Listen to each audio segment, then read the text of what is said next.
मशहूर इतिहासकार colonel mark Wilkes लिखते हैं कि टीपू सुल्तान अपने पिता हैदर अली से कद में छोटे थे। उनकी त्वचा का रंग काला था, उनकी आंखें बड़ी बड़ी थीं, वो साधारण और बिना वजन की पोशाक पहनते थे और अपने हाली मवालियों से भी ऐसा करने की उम्मीद रखते थे। उनको अक्सर घोड़े पर सवार देखा जाता था। वो घुड़सवारी को एक बहुत बड़ी कला मानते थे और इसमें उन्हें महारत भी हासिल थी। उन्हें पालकी पर चलना सख्त नापसंद था। टीपू सुल्तान की शख्सियत की एक झलक ब्रिटिश लाइब्रेरी में रखी एक किताब an account of Tipu Sultan's court में भी मिलती है, जिसे उनके मुंशी मोहम्मद कासिम ने उनकी मौत के बाद एक अंग्रेज इतिहासकार को दिया था। टीपू मझोले कद के थे, उनका माथा चौड़ा था, वो सिलेटी आंखों, ऊंची नाक और पतली कमर के मालिक थे। उनकी मूछें छोटी थीं और दाढ़ी पूरी तरह से कटी हुई थी। Victoria and Albert museum London में उनका एक चित्र रखा हुआ है जिसमें वो हरी पगड़ी पहने हुए हैं, जिसमें एक रूबी और मोतियों का सरपेच लगा हुआ है। उन्होंने हरे रंग का जामा पहन रखा है जिसमें शेर की धारियां दिखाता कमरबंद लगा हुआ है। उनकी बाह में एक बेल्ट है जिसमें लाल म्यान के अंदर एक तलवार लटक रही है। 14 फरवरी 1799 को जनरल जॉर्ज हैरिस के नेतृत्व में 21,000 सैनिकों ने वेल्लोर से मैसूर की तरफ कूच किया।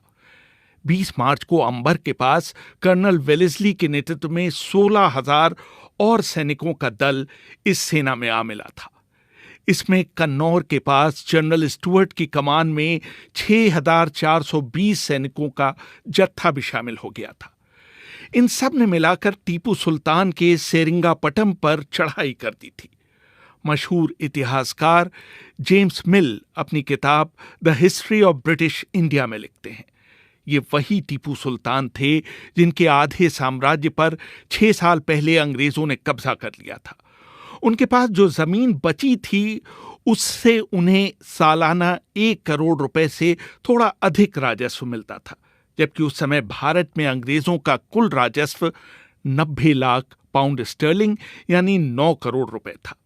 धीरे धीरे उन्होंने सेरिंगापटम के किले पर घेरा डाला और 3 मई 1799 को तोपों से गोलाबारी कर उसकी प्राचीर में एक छेद कर दिया। एक और इतिहासकार एस.आर. लशिंगटन अपनी किताब लाइफ ऑफ हैरिस में लिखते हैं, हालांकि छेद इतना बड़ा नहीं था, लेकिन तब भी जॉर्ज हैरिस ने उसके अंदर अपने सैनिक भेजने का फैसला किया। असल में उनके पास कोई विकल्प भी नहीं था। उनकी रसद खत्म हो चुकी थी और उनकी सेना करीब करीब भुखमरी के कगार पर थी। बाद में हैरिस ने कैप्टन माल्कम से खुद स्वीकार किया कि मेरे तंबू पर तैनात अंग्रेज संतरी खाने की कमी और थकान से इतना कमजोर हो चुका था कि अगर आप उसे जरा सा धक्का दे दें तो वो नीचे गिर जाए। 3 मई की रात करीब 5,000 सैनिक, जिसमें करीब 3,000 अंग्रेज थे, खाइयों में छिप गए ताकि टीपू के सैनिकों को उनकी गतिविधि के बारे में पता न चल सके। जैसे ही हमले का समय करीब आया, टीपू सुल्तान से दगा करने वाले मीर सादिक ने टीपू के सैनिकों को तनख्वाह देने के बहाने पीछे बुला लिया। एक और इतिहासकार मीर हुसैन अली खां किरमानी अपनी किताब हिस्ट्री ऑफ टीपू सुल्तान में कर्नल मार्क विल्क्स के हवाले से लिखते हैं, टीपू के एक कमांडर नदीम ने वेतन का मुद्दा उठा दिया था, इसलिए प्राचीर के छेद के पास तैनात टीपू के सैनिक उस समय पीछे चले गए थे जब अंग्रेजों ने हमला बोला था। इस बीच टीपू के एक बहुत वफादार कमांडर सईद गफ्फार अंग्रेजों की तोप के गोले से मार दिए गए। किरमानी लिखते हैं कि जैसे ही गफ्फार की मौत हुई, किले से गद्दार सैनिकों ने अंग्रेजों की तरफ सफेद रुमाल हिलाने शुरू कर दिए। ये पहले से तय था कि जब ऐसा किया जाएगा तो अंग्रेज सैनिक किले पर हमला बोल देंगे। जैसे ही ये सिग्नल मिला, अंग्रेज सैनिकों ने नदी के किनारे की तरफ बढ़ना शुरू कर दिया, जो वहां से सिर्फ 100 गज दूर था। नदी भी करीब 280 गज चौड़ी थी, जिसमें कहीं टखने तक पानी तो कहीं कमर तक पानी था। मेजर अलेक्जेंडर एलन अपनी किताब an account of the campaign in Mysore में लिखते हैं, हालांकि किले से अंग्रेजों के बढ़ते हुए सैनिकों को आसानी से तोपों का निशाना बनाया जा सकता था, लेकिन तब भी खाइयों से निकलकर कुछ सैनिकों ने मात्र 7 मिनटों के अंदर किले की प्राचीर के तोप से हुए छेद पर ब्रिटिश झंडा फहरा दिया था। छेद पर कब्जा करने के बाद ब्रिटिश सैनिक दो हिस्सों में बंट गए। बाईं तरफ बढ़ने वाले कॉलम को टीपू के सैनिकों के कड़े प्रतिरोध का सामना करना पड़ा।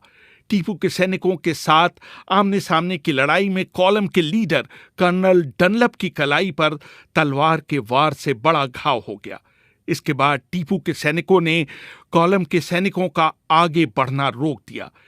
ऐसा इस वजह से हुआ क्योंकि खुद टीपू सुल्तान अपने सैनिकों का मनोबल बढ़ाने के लिए लड़ाई में कूद पड़े। डनलप की जगह लेफ्टिनेंट फर्क्यूहार ने ली, लेकिन वो भी तुरंत मार दिए गए। 4 मई की सुबह टीपू ने अपने घोड़े पर सवार होकर किले की प्राचीर में हुए छेद का निरीक्षण किया और उसकी मरम्मत के निर्देश दिए।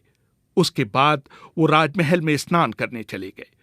किरमानी लिखते हैं कि सुबह ही उनके ज्योतिषियों ने उन्हें आगाह कर दिया था कि वो दिन उनके लिए शुभ नहीं है, इसलिए उन्हें शाम तक अपने सैनिकों के पास ही रहना चाहिए। स्नान के बाद टीपू ने अपने महल के बाहर इकट्ठा हो गए गरीबों को कुछ पैसे बांटे। चेनापटना के मुख्य पुजारी को उन्होंने एक हाथी, तिल का एक बोरा और 200 रुपए दान दिए। दूसरे ब्राह्मणों को टीपू ने एक काला बैल, एक काली बकरी, काले कपड़ों से बनी एक पोशाक, 90 रुपए और तेल से भरा लोहे का एक बर्तन दान में दिया। इससे पहले उन्होंने लोहे के बर्तन में रखे तेल में अपनी परछाई देखी। उनके ज्योतिषियों ने उन्हें बताया था कि ऐसा करने से उन पर आने वाली विपत्ति टल जाएगी। फिर उन्होंने राजमहल लौटकर रात का खाना खाया। उन्होंने अपना खाना शुरू ही किया था कि उन्हें अपने करीबी कमांडर सईद गफ्फार की मौत की खबर मिली। गफ्फार किले के पश्चिमी छोर की सुरक्षा देख रहे थे। लेफ्टिनेंट कर्नल अलेक्जेंडर बीटसन अपनी किताब A View of the Origin and Conduct of the War with Tipu Sultan में लिखते हैं, टीपू ये समाचार सुनते ही भोजन के बीच से ही उठ गए। उन्होंने हाथ धोए और घोड़े पर सवार होकर उस जगह चल पड़े जहां किले की प्राचीर पर छेद हुआ था। लेकिन उनके पहुंचने से पहले ही अंग्रेजों ने वहां अपना झंडा फहरा दिया था और अब वो किले के दूसरे इलाकों में बढ़ रहे थे। बीटसन आगे लिखते हैं, इस लड़ाई में टीपू ने अधिकतर लड़ाई सामान्य सैनिक की तरह पैदल ही लड़ी, लेकिन जब उनके सैनिकों का मनोबल गिर गया तब वो घोड़े पर सवार होकर उनकी हिम्मत बढ़ाने की कोशिश करने लगे। मार्क विल्क्स लिखते हैं, अगर टीपू चाहते तो वो लड़ाई के मैदान से भाग सकते थे। उस समय किले के कमांडर मीर नदीम किले के गेट की छत पर खड़े हुए थे, लेकिन उन्होंने अपने सुल्तान की तरफ कोई ध्यान नहीं दिया। टीपू तब तक घायल हो चुके थे। जब टीपू किले के अंदरूनी गेट की तरफ बढ़े तो उनके बाएं सीने से एक गोली निकल गई। उनका घोड़ा भी मारा गया। उनके साथियों ने उनको पालकी पर बैठाकर युद्ध क्षेत्र से बाहर ले जाने की कोशिश की, लेकिन वो ऐसा नहीं कर पाए क्योंकि तब तक वहां कई लाशें बिछ चुकी थीं।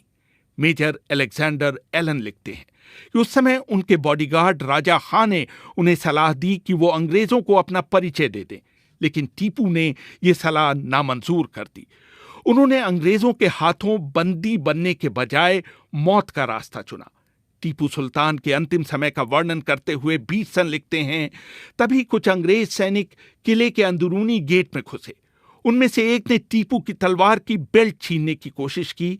तब तक टीपू का काफी खून बह जाने की वजह से वो करीब करीब बेहोश हो गए थे। तब भी उन्होंने अपनी तलवार से उस सैनिक पर वार किया। फिर उन्होंने उसी तलवार से दूसरे अंग्रेज के सिर पर वार किया। वो वहीं धराशायी हो गया, लेकिन तभी एक अज्ञात अंग्रेज सैनिक ने टीपू पर तलवार से हमला किया। उसका उद्देश्य था टीपू की रत्न जड़ित तलवार को छीनना। उस समय उसको पता नहीं था कि उसने किस पर तलवार चलाई है। अंग्रेजों को पता नहीं था कि टीपू सुल्तान की मौत हो गई है। वो उनको ढूंढने उनके राजमहल गए। वहां उन्हें पता चला कि वो वहां नहीं है। टीपू का एक सिपह सालार उन्हें उस जगह ले गया जहां टीपू गिरे थे। वहां हर तरफ लाशें और घायल पड़े हुए थे। मशाल की रोशनी में टीपू सुल्तान की पालकी दिखाई दी। उसके नीचे टीपू के बॉडीगार्ड राजा खां घायल पड़े थे। उन्होंने उस तरफ इशारा किया जहां टीपू गिरे थे। बाद में मेजर अलेक्जेंडर एलन ने लिखा, जब टीपू के मृत शरीर को हमारे सामने लाया गया, उनकी आंखें खुली हुई थीं। उनका शरीर इतना गर्म था कि एक क्षण के लिए मुझे और कर्नल वेलेस्ली को लगा कि कहीं वो जिंदा तो नहीं है। लेकिन जब हमने उनकी नाड़ी और दिल को छुआ तो हमारी सभी आशंकाएं दूर हो गई। उनके शरीर पर 4 घाव थे, 3 शरीर पर और एक माथे पर। एक गोली उनके दाहिने कान में घुसकर उनके बाएं गाल में धंस गई थी। उन्होंने बेहतरीन सफेद लिनन का जामा पहन रखा था, जिसकी कमर के आसपास सिल्क के कपड़े से सिलाई की गई थी। उनके सिर पर साफा नहीं था और लगता था कि लड़ाई की आपाधापी में वो नीचे गिर गया था। उनके जिस्म पर कोई भी आभूषण नहीं था सिवाय एक बाजूबंद के। ये बाजूबंद वास्तव में एक चांदी की तावीज थी, जिसके अंदर अरबी और फारसी भाषा में कुछ लिखा हुआ था। जनरल बेयर्ड ने टीपू के पार्थिव शरीर को उन्हीं की पालकी में रखने का आदेश दिया और दरबार को सूचना भिजवाई गई कि टीपू सुल्तान अब इस दुनिया में नहीं रहे। उनका पार्थिव शरीर पूरी रात उनके ही दरबार में रखा गया। अगले दिन शाम को राजमहल से टीपू सुल्तान की शव यात्रा शुरू हुई। उनके जनाजे को उनके निजी सहायकों ने उठा रखा था। उसके साथ अंग्रेजों की 4 कंपनियां चल रही थीं। नेशनल लाइब्रेरी ऑफ स्कॉटलैंड में रखे दस्तावेज journal of war with Tipu में लिखा गया है, उनके जनाजे के ठीक पीछे शहजादा अब्दुल खलीक चल रहे थे। उसके बाद थे दरबार के मुख्य अधिकारी। जिन सड़कों से जनाजा गुजरा उसके दोनों तरफ लोग खड़े हुए थे। वो लोग जमीन पर लेटकर जनाजे के लिए अपना सम्मान प्रकट कर रहे थे और जोर जोर से रो रहे थे। उनके पार्थिव शरीर को लालबाग में हैदर अली की कब्र के बगल में दफनाया गया। उसके बाद उन लोगों में 5,000 रुपए बांटे गए जो टीपू सुल्तान के जनाजे में शामिल हुए थे। पीटसन ने भी लिखा कि रात होते होते माहौल और गमजदा हो गया जब बादलों की गड़गड़ाहट के साथ जबरदस्त आंधी आई। उस आंधी में 2 अंग्रेज अफसर मारे गए और कई सैनिक घायल हो गए। टीपू के मरने के बाद अंग्रेज सैनिकों ने सेरंगपट्टम में जबरदस्त लूट मचाई, लेकिन फिर भी टीपू का सिंहासन, हाथी पर बैठने का चांदी का हौदा, सोने और चांदी से बनी प्लेटों, जवाहरातों से जड़े ताले और तलवारों, महंगी कालीनों और सिल्क के बेहतरीन कपड़ों और रत्नों से भरे करीब 20 बक्से आम सैनिकों के हाथ नहीं लगे। टीपू की बेहतरीन लाइब्रेरी को भी कोई नुकसान नहीं पहुंचा, जिसमें इतिहास, विज्ञान और हदीस से संबंधित अरबी, फारसी, उर्दू और हिंदी भाषा में 2000 से अधिक किताबें थीं। अंग्रेज सेना की तरफ से एक हीरे का स्टार और टीपू की एक तलवार वेलेस्ली को भेंट की गई। मेजर अलेक्जेंडर एलन ने अपनी किताब an account of the campaign in Mysore में लिखा, हैरिस ने टीपू की एक और तलवार बेयर्ड को भेंट में दी और सुल्तान के सिंहासन में जड़े बाघ के सिर को विंडसर कासल के खजाने में भेज दिया गया। टीपू सुल्तान और मुरारी राव की एक एक तलवारें लॉर्ड कॉर्नवालिस के पास यादगार के तौर पर भेजी गईं। तब तक अंग्रेजों के सामने टीपू से बड़ा प्रतिद्वंदी सामने नहीं आया था। उनके बाद अंग्रेजों के युद्ध कौशल को चुनौती देने वाला कोई नहीं बचा था। एक अंग्रेज पत्रकार पीटर ऑबर ने अपनी किताब rise and progress of British power in India में लिखा, टीपू की हार के बाद पूर्व का पूरा साम्राज्य हमारे पैरों पर आ गिरा था। रेहान फजल, BBC, दिल्ली।